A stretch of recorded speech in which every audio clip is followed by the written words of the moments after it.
you've had your highs and your lows, and you've been absolutely magnificent right through. How does one get up off the deck when things aren't going well? I would like to share one experience with you here. It's a funny story, but completely out of the box, which we hadn't tried, and it did wonders for our team.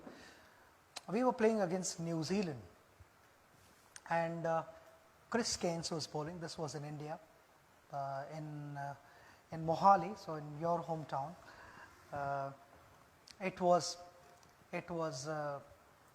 The ball was reverse swinging, and Chris Keynes was virtually beating us 2-3 times an over. I was batting with Rahul Dravid, so the main batters were batting. We'd like to believe that we were the main batters.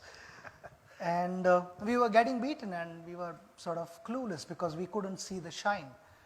Sometimes the surfaces are such that it becomes a little difficult to figure out which side is the shiny side and which is the rough side. I expect all you guys to know what reverse swing is. Reverse swing is wherever the shiny side is, the ball starts to go in that direction.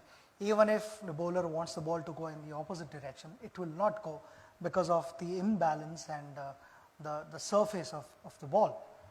So Chris had started doing that, and I met with Rahul in the middle of the wicket, in the middle of the over. I said, I've got an idea.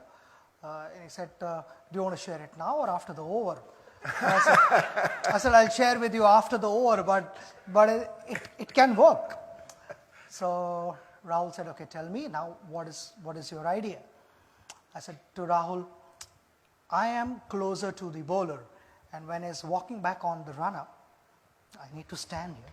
When he's walking back onto his run-up, I would be watching him closely, and I'd be watching the ball. Which side is the shiny side and which side is the rough side? So Rahul said, then what happens after that?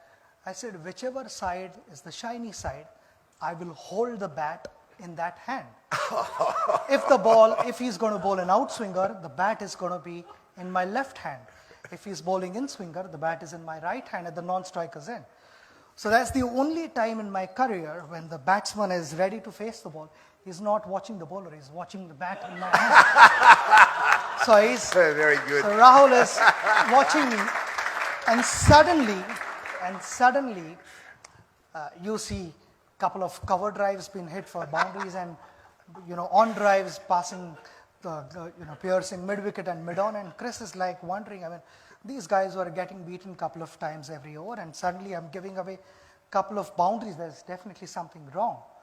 So all the fielders were watching me because I was, watching Chris and not Rahul. And normally, no batsman stands facing the bowler. He would be like facing the other batter. And then I would quickly change the bat, and by then they had sort of figured out that there is something fishy. And Chris lost his momentum, he lost his rhythm, and he held the ball cross seam, and he bowled the ball, and instead of looking at Rahul or checking what has happened there, he looks at me and I said, what have you got for this? Chris didn't realize that I had also warned Rahul that if I don't know what is coming, I'm going to hold the bat in the middle.